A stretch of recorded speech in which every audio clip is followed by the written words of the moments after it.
Alright, hello guys. Today we are talking about what to do if you always get sick or nauseous when climbing hills. Now, this is a question I got from one of my online clients a little while ago, and she said whenever she's on the trail, on a big day on the trail, and she's going up an extended hill, she starts to feel a little bit nauseous and a little bit gross. And this was coming up as well in her training when we were doing hill repeats, and she was starting to feel pretty gross even after like about half of the session, and she was feeling like a bit sick, and this was just a recurring thing. And we went through a few different things and a few different strategies to help her overcome that. And today I just want to explore what we talked about, what we did to help her in that situation. Because as always, I know if someone's asking about this, I know there's probably dozens of other hikers out there who's listening to this podcast who'd probably get some benefits. So if you do find yourself in that situation where pretty regularly when you're going up extended hills or extended tough sections of the trail and you are feeling a bit nauseous and a bit gross, then hopefully this will give you a little bit of insight into what you can be doing. Now I'm going to be breaking up this episode into two different sections. The first section is going to be doing what you can do actually while you're on the trail, so in the situation while you're actually moving, and the second section is what you can do in your training. So if you are experiencing this, what you can do at home or in the gym to help overcome this. So to start things off, what you can do on the trail, there's two main points here if you are finding yourself getting regularly sick, is number one, just have a think about your food. Mainly for the fact that if you have food sitting in your gut that's trying to be digested when you're trying to go up these big hills and you're working on relatively high intensity, that is a recipe for being sick, and it's not a great thing. So what we want to be making sure is there isn't a huge amount of food sitting in your gut when you're going through these situations in which your blood is trying to have to divert energy and blood to digestion. How do you go about that? Well, it's just really thinking about what particular food you're eating while you're on the move on the trail. As a general rule of thumb, fat and protein both take quite a long time to digest, meaning they're going to sit in your stomach, they're going to take a while, divert energy, and really sit there and take a long time. Alternatively, and also fiber as well, fat, protein, and fiber. Alternatively, carbohydrates, which are low in fiber, are digested quite quickly. So what we want to be doing when we're actually on the move on the trail, we want to be making sure we're limiting our fat, limiting our protein, limiting our fiber, and just really looking for that quick digesting carbohydrate. Now, for people who don't really have this issue so much and they might be just going day to day, you can have small bits of protein, small bits of fat as you go through. You can probably have a high protein lunch if you really wanted, and just make sure you have high carbohydrate snacks to fuel your energy. But for someone who's constantly getting sick and constantly feeling nauseous, you probably want to be looking at maybe really minimizing your protein, your fat, and your fiber throughout the trail, and just emphasizing that maybe if you've got a lunchtime where you've got an extended period to digest, or at the very worst situation at the end of the day, and just having a whole bunch of that after you've actually been moving. That one simple change of just eliminating that slow digesting food for while you're actually on the trail, that might make a really good change for you. If you want to get a little bit more complex here, and you're sort of thinking, look, I do want some extra protein and fat because I do get hungry if I'm just eating carbohydrates, then you might just want to have a really thorough look at the track notes before you head off, and just make sure you're having protein and fat 2 hours before any serious ascents, and generally that'll give you enough time to digest things properly. But if you're having it anywhere sooner than that, it might just still be sitting in your gut. So you can figure that out if you really want to go down that route and really have a thorough look at the track notes. So that's nutrition, pretty simple, and that can probably sort a lot of people out in itself. The second thing is speed when you're going up hills. So quite often I know people tend to absolutely hit a hill, they start getting huffed and puffed, and they're like, you know what, I need to get up the top, I need to use my momentum, I just need to absolutely smash this out. So they just push and push. For some of us, we can get away with that. For some of us, that'll make us feel sick. Basically, what we want to do in this situation, if you are feeling relatively sick all the time, is you just want to drop your speed down quite significantly. You want to try to beat that mindset of just push to get to the top as quick as you can. The issue here is when we reach a certain intensity in our exercise where the body cannot keep up with removing all the lactate and all the hydrogen ions which make us feel relatively sick. And if there hits an intensity point where the body cannot remove them quick enough, and that's when we start feeling a bit gross. If you can reduce the intensity where you're working on the hills, meaning reduce the speed, that means the body will have less likelihood of going past that threshold where we'll start to feel sick, and that means you'll be in a better position. So a really easy way to judge this is trying to stick to nose breathing pace, which I know you probably heard me say quite a few times in this podcast.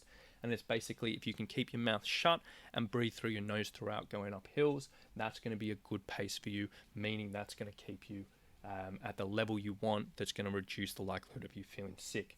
Now, for people who struggle with this, so people might not be incredibly aerobically fit, this might be a real struggle to do anything breathing through your nose. So if you are using a heart rate monitor, an easy judge is trying to keep it below 75% while you're going up hills. If it creeps up higher, maybe take a rest, maybe slow down and just try to control that. But that will make a pretty big difference for you if you are in this situation. So on the trail, control your food, minimize slow digesting foods of fat, protein and fiber, and maximize higher carbohydrate, quicker digesting foods. That'll probably be nicer on your gut, and then reduce your speed. When we're actually in our training, well, there's a few things we can do to help this situation. So in our training, again, it's going to be broken down into two different sections. The first thing is, I'm not going to dive too much into the science here. I was planning on that, but then it was getting way too complicated and it's a little bit too much if you're listening to a podcast. If you are interested in the science on this, feel free to reach out to me. I'm more than happy to take you through the deeper stuff. But today I'm just going to give you the recommendations which are going to help. But basically what we're trying to do is improve the body's ability to remove the lactate and hydrogen ions, which the hydrogen ions and the lactate are the things that make us feel a little bit sick. So if we can improve the ability of the body to remove that and get that out of the system, and so that it doesn't build up and doesn't make us feel gross, that's going to be great. And we also want to improve the body's tolerance of that. So when it does build up, it takes a lot longer or a lot more to slow you down and make you feel sick. So we can do this a combination of both low and high intensity work. The low intensity work is just basically long durations of low to moderate cardiovascular exercise. So in the situation where you are only hiking on the weekends, so you're just hiking once every weekend and that's all you're doing, simply putting a longer walk of 2 hours or a longer cycle of 2 hours somewhere in your week and doing that for 4 weeks probably will make a bit of a difference. Alternatively, if you're already doing 2 sessions, you might want to do an extra 40-minute session of walking around with a loaded pack or something like that, and just developing this low to moderate cardiovascular exercise throughout the week consistently, again and again and again and again. You can constantly keep on improving your cardiovascular fitness, and that'll improve the body's ability to remove those lactate and hydrogen ions and make sure you're not feeling so sick. So that's number one. Make sure you're doing plenty of low to moderate intensity work throughout your week. Now, if you're already doing this, the other option is to start fitting in some type of higher intensity training. Now, in this situation, you could just go out and flog yourself in the gym, and it probably would help in some degree. But as always with this podcast, we want to be a little bit more targeted so you know exactly what you're trying to do. Now, there's two situations here. Two different ways of going about this, and you can probably do both at the same time if you really want. First one is simply just doing what you're struggling with in training and practicing that. So that'll be doing heel intervals and stair intervals for long periods of time at a sort of relatively sustainable pace and just going up and down, up and down, up and down. And that's probably going to improve your tolerance to that lactate. That's going to improve your fitness in that situation. That's going to improve your muscular endurance, and that's going to be very, very beneficial. And then the other thing you can do is something that's called a lactate capacity interval, which is basically something you'll be doing either on the bike or on the cross trainer or on the rower, or something where you can put a really, really high intensity effort in that you don't have to think about scrambling around or anything like that. Now, this is going to be appropriate for the people who are comfortable going at a high intensity and really, really pushing themselves. If you're one of the people who are like, you know what, I can push myself, but I don't like getting to that stage where I'm absolutely gasping for air and really, really struggling, you can skip this and just focus on the low intensity cardio and the heel intervals. However, if you do like pushing yourself, what you want to do with these lactate capacity intervals, you want to choose a piece of cardio you can really, really, really push yourself on, and you want to go for 2 minutes as quick as you can.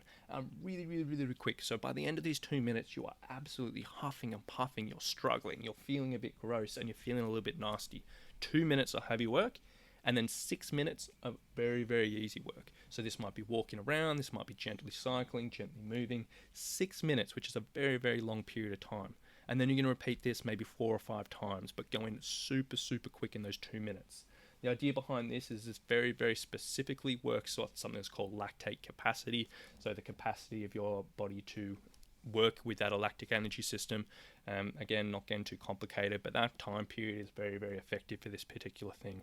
2 minutes of super, super, super, super, super quick, 6 minutes of relatively slow. and then repeat that a few times. String that stuff all together, do maybe 4 weeks of that, and that probably will make a big difference. So just to recap, on the trail, make sure you're hitting that easy digesting food. Make sure you're working at a pace where you can still breathe through your nose, or it's below 75% of your max heart rate when you're going up the hills. In your training, make sure you're doing some type of low to moderate intensity cardiovascular exercise for long periods, so 60 minutes or more throughout your week. And then have a think about maybe doing some hill or stair repeats, as well as those lactate capacity intervals. String that all together, do that for 4 weeks, and I think it will generally make a big difference to you in this situation if you are getting sick on hills. And I know there are a number of other things you can do, but tick those things off. I think that'll probably get most people there.